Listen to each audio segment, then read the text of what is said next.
Hello my crafty friends, it's Terry from Veg's Taste Creates, back with another video for Fairy Stamper today.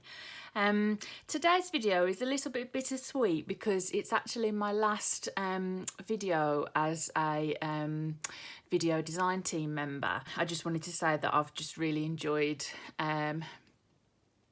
being a part of the team and seeing all of your wonderful inspiration that you share in the Fairy Stamper Hugs Facebook group, and the support that you've given me by writing nice comments on my videos and whatnot. So yeah, I just wanted to sort of mention that really. If you want to keep in touch with me and what I'm doing, my links will be in the description box below. But today, in terms of cards, I have yet to use this gorgeous little Snail Library from the recent release, and I just really want to use it, and I really want to use it by heat embossing it and doing some watercolouring with my Zig Clean Colour Real Brush pens. So I've pulled out a couple of pieces of, I tend to use this Craft Perfect watercolour card from Tonic Studios.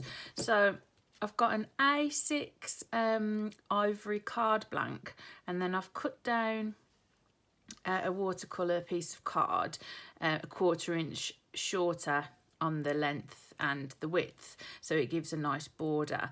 And what I'm going to do is actually, so you obviously got the rough side and the smooth side. I always like to use the smooth side, but I'm going to stamp the snail with a light colour so that this will be light, and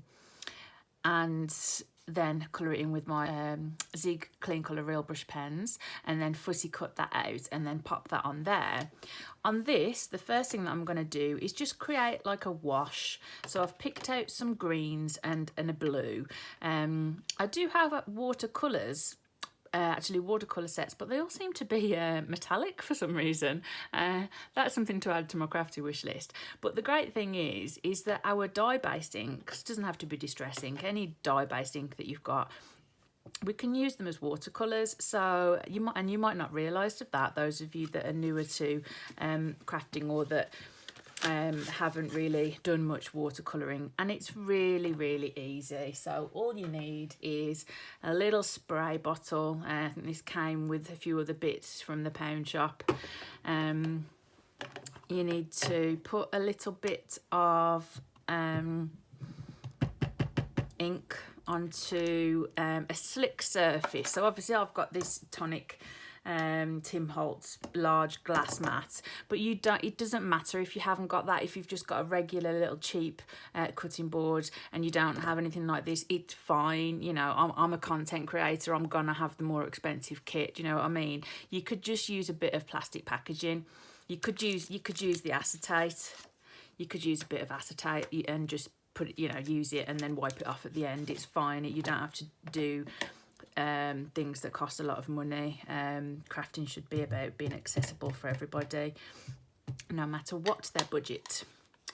So I'm just going to lay down. I wasn't sure whether I wanted to use just bundled sage or peeled paint, so I'm going to put a bit of both of them down. And then always when we're doing watercolouring, we need a bit of kitchen roll.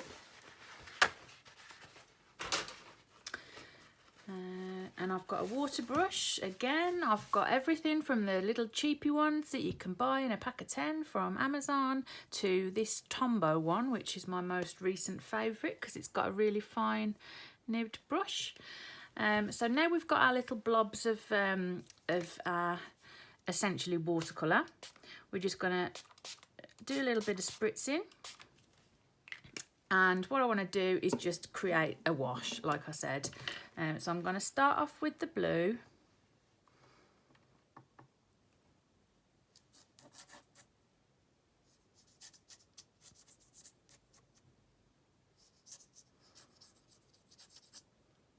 So it's just to add a bit of colour to the background. I mean, I could have used the distress inks or distress oxide inks or any other brand of ink that you have that you like, and done an ink blended background. But for speed, and also just because it's not something that I do that often, because I tend to do more ink blending and less watercolouring, I just thought it would be nice to do this. And I don't think I've shown this in any of my videos for Fairy Stamper or on my own channel, so which is obviously the videos go on both. So this I thought would be a nice little thing for you to see, so I hope you enjoy it. Do, like I always say, feel free to leave me any comments that you have in the comment section below. I love engaging with you in the comment section, and I do regularly check back every couple of weeks on people that have commented on my video on the Fairy Stamper channel to sort of say thank you and to sort of engage with you over there. So at this point I'm just going to do a bit of cleaning, which just means actually just doing that with it, and then that's fine. And then I'm going to do a bit of the bundled sage, which is like the lighter of the greens. That's giving a nice colour. And then I might go in with a bit of the peeled paint, the darker green, at the bottom and around where I'm going to position the snail for a bit of shadow. And the great thing about like watercolours or using inks as watercolours, you can layer them up as well. So if you think, oh, actually that's a bit too light, you can wait for it to dry and then add another layer over the top. So you can see the paper, the watercolour card is curling up a bit. That's completely normal. Obviously it's designed to have water on it, but it does do this and then it flattens out again. So don't be concerned if that starts happening. But obviously you wouldn't be doing this on your regular cardstock because that probably won't be flattening out. So you don't want that. So I'm going to get a bit of this peeled paint, which is actually like a deeper, more olivey green kind of colour actually, and then just put a bit of that. I know I said you can wait and layer it up, but you can do it wet on wet as well. And so it doesn't have to be perfect, because this is just showing that, you know, essentially a sky and a ground kind of scenario going on.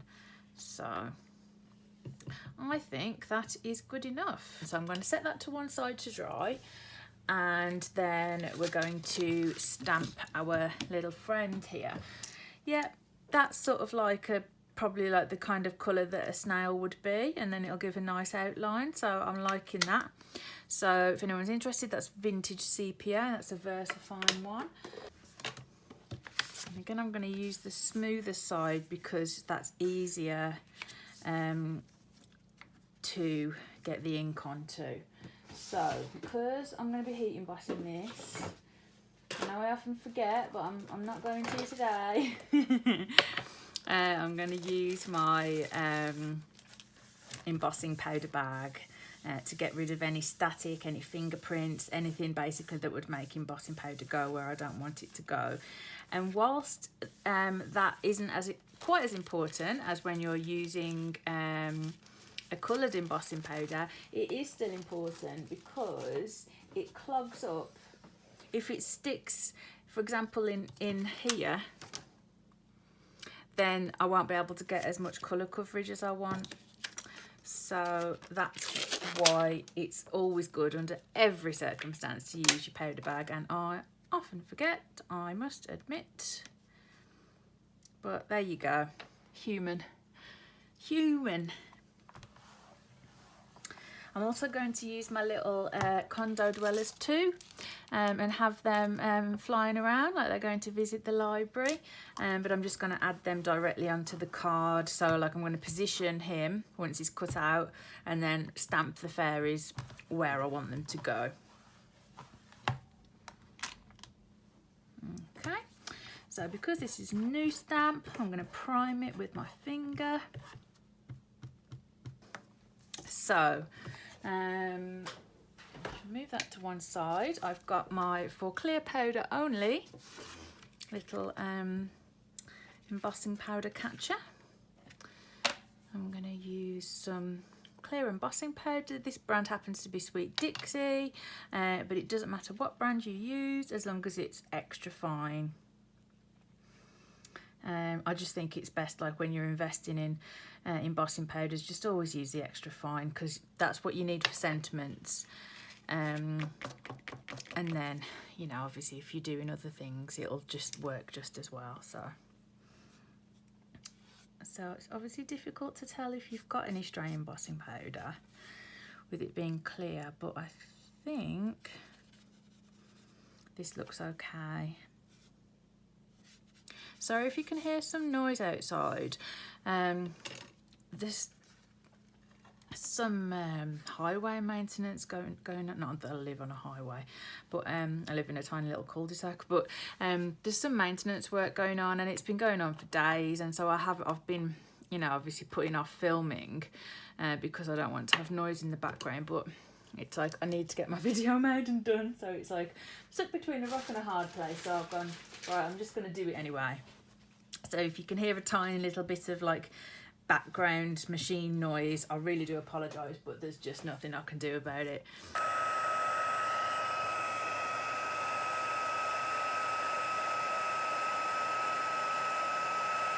So now you can see we've got a nice shiny finish all over. So it is a little bit warped, but that's okay because it's just been heat embossed. So the way around that, there's a couple of ways. You can either put it under something heavy for 5 minutes, or you can run it through your die cutting machine with a piece of card over the top, so that you don't get any like marks on your nice image. But yeah, there we go. So I am going to do that and make it flat, and then I'll be back in a moment and we'll set about colouring our gorgeous little snail library. I just think it's so adorable. Isn't it so cute? So I'll see you back in a moment. Okay, my friends, so you can see here that it's no longer warped. I ran that through my Big Shot, and it's even smoothed out the texture on the paper, so that's probably potentially a good tip for the future, actually, if you're wanting to flatten your textured watercolour card down even more. Pop it through your die cutting machine.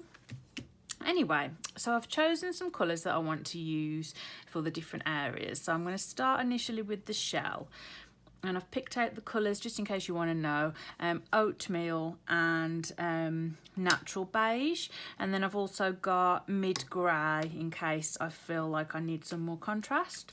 So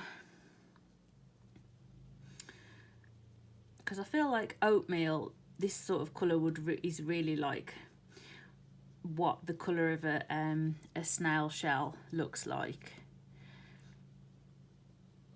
in my mind anyway.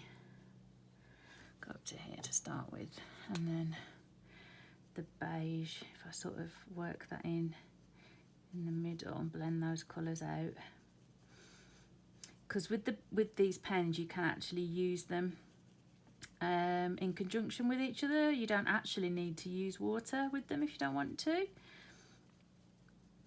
So as you can see, that's blended really nicely. So do I want some more shadow in certain areas?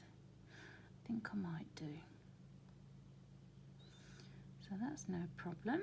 We can go around the edges here.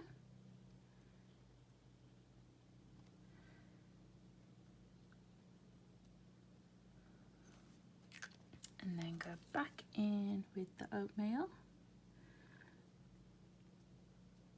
Just to give us a bit more darkness and depth. Give us more shape to our snail shell, which is obviously nicely curved. As you can see, I'm just going in and just giving it a little wiggle with the tip of the pen. And I don't know if you've used these before, but they are lovely pens. They're not the cheapest, but they are really nice, and it's like they do give a really nice result. Oops. And a really nice result, I find. So I do recommend them if you sort of like watercolour but you don't want to buy a watercolour pan set. You could invest in like a few of these to try out, and then if you like them, just build up your collection gradually. That's what I've done. I've got a really good selection of colours now, but I initially bought like a bundle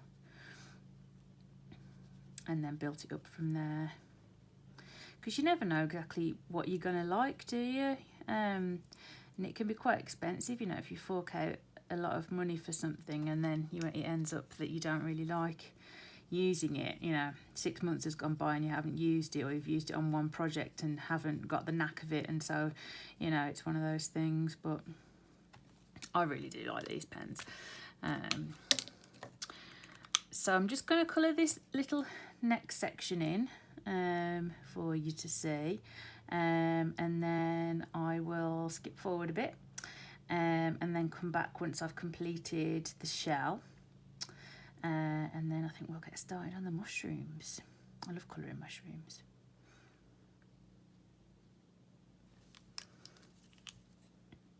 So say, just again giving it a little wiggle to pull out that grey.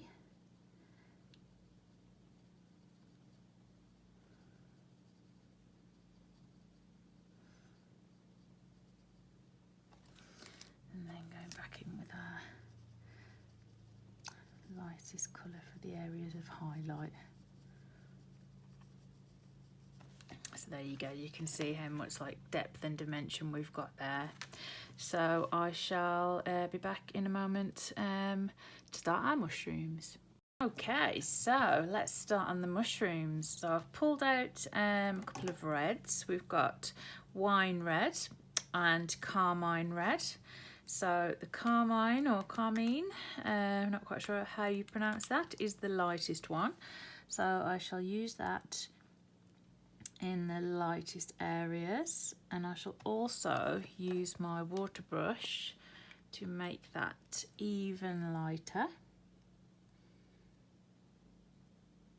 and then go in the darker areas with the other colour.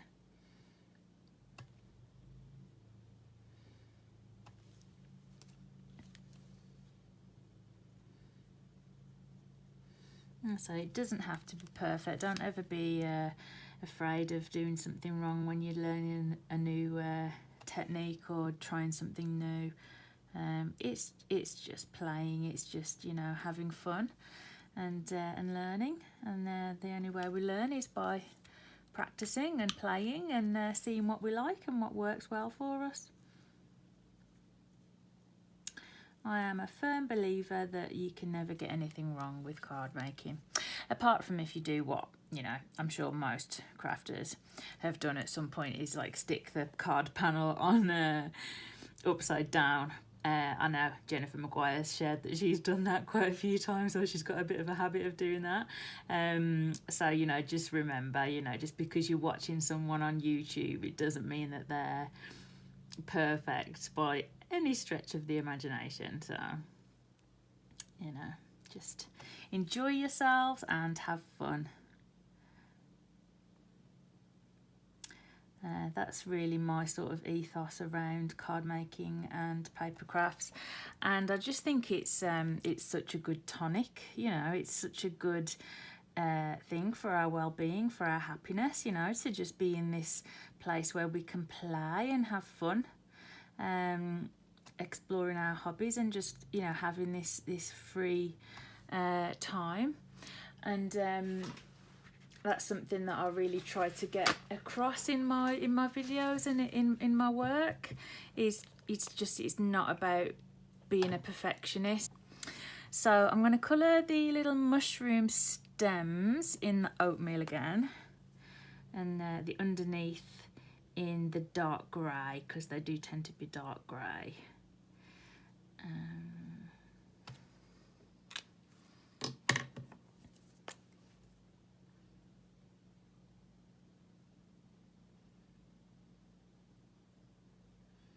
What I also did off camera is I went and filled in these little white bits in the oatmeal also, and then I wiped that down with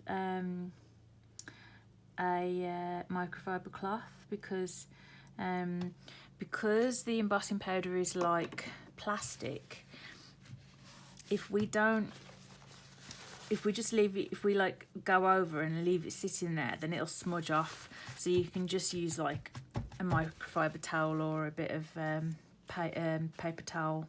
So I picked out 2 browns. I've got a light brown and a brown. So I'm going to use these for this bit and for the shutters.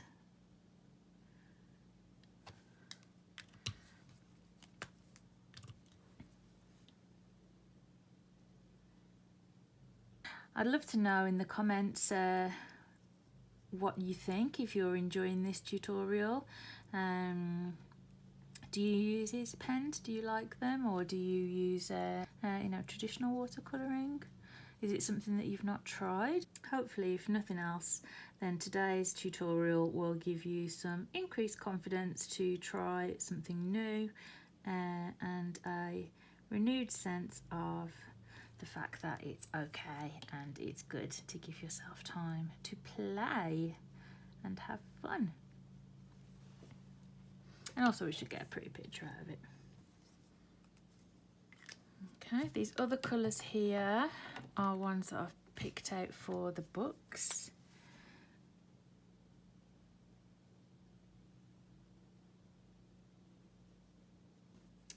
And I'm going to have to colour in the background to the books as well. I'm thinking that might be nice in yellow actually, so it's like backlit.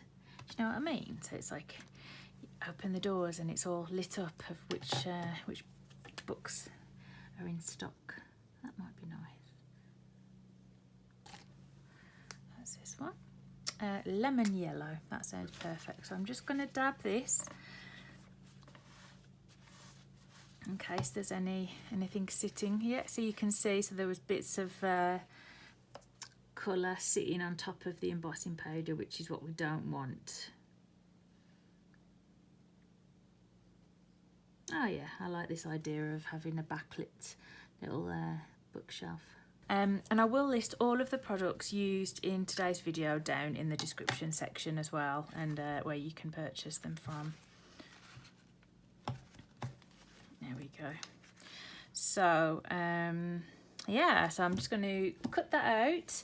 This panel has dried now, and then so I need to stamp on the little fairies as well. So I'll see you back in a moment. Okay, so here we go. The scene has dried and looks very cute. I've fussy cut our lovely little creature out, and I've just realised it's got a bit of red smudging on there, so I'm going to lighten that up with the pen. That's okay. And so what I've done is I've picked out 4 of our little condo dwelling friends and placed them around, and then I want to heat emboss them in gold. There we go. Yeah, so I'm going to use this Wow metallic rich gold pale, rich pale gold. Super fine, super fine. Generously apply the anti-static powder tool. I've done well today, that's twice I've remembered. So I'm going to use Versamark. You can use obviously any ink designed for heat embossing. So you can use any pigment ink because they stay wet for a while, so you can use them, or any clear watermark ones.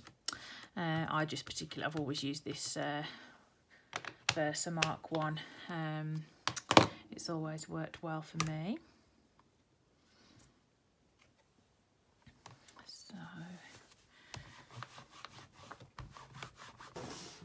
So we always keep a piece of paper for each of my different colours of embossing powder. I just find that reduces the need for me to keep on getting extra bits of paper out.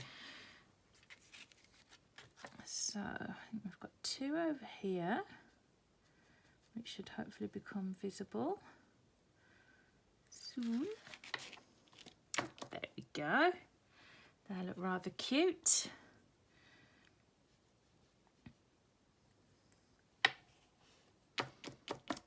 And 2 over here. And again, it looks like there is little to none. There's like 2 specks, 3 specks. Yeah, very tiny amount. Barely noticeable. So I'll go ahead and heat emboss them. You've already seen me doing some heat embossing, so I'm not going to make you watch that again. So what I'll do now is I'll heat emboss these. I'll cut down a little gold mat for this to go onto, and then I shall stick this on and add some white gel pen. So I shall see you back in a moment with the finished card. And here we go, my crafty friends, the finished article. So as you can see, I think it was a good choice to add this little gold border. It's actually like the exact same gold as the heat embossed fairies, which I'm just overjoyed with. It was just a piece of gold card that I don't know what brand it is or anything. It was just in my box. But it matches perfectly. I've also gone in and added some pencil crayon for some added texture on the sort of grassy area. And you might notice that this looks all sort of slimy. So basically, I've used some Nuvo crystal drops in Morning Dew, so the clear one. This is basically the same, because it's clear, as like the range of glossy accents or like tonic dew. I think it's called Crystal Glaze, and I've got both of them and I just can't find them, which indicates to me that I really need to have a good tidy of my craft room. But luckily I had those Nuvo drops just to hand because I was using them the other day. So basically, if you squirt some on and then I use my little pokey tool to just like spread it around. So if there's any bits, you know, where it's not gone right to the edges, you can just spread it around. And then once that's dry, that's going to give a beautiful glossy finish to the shell. So that's going to look really nice. So obviously in the picture of this video, you'll be able to see that once it's dry. And I'll also put some pictures on Instagram and Facebook as well of the finished card. So I've just noticed that there's a little bit of glue or something there. Just get rid of that. And then as I said, I just went over the little spots and a few little highlights here with a white gel pen, and there we go. So that is my final make for Fairy Stamper. I have loved every minute of my 6 months with Fairy Stamper, and I would, if you love crafting and you love this kind of genre, I would thoroughly encourage you to apply for future design team calls, because they are an amazing company to work with, very generous, very supportive, and obviously amazing products. So that's all from me today, and take care of yourselves, and hope to see some of you around moving forward. So that's all from me. Take care. Bye.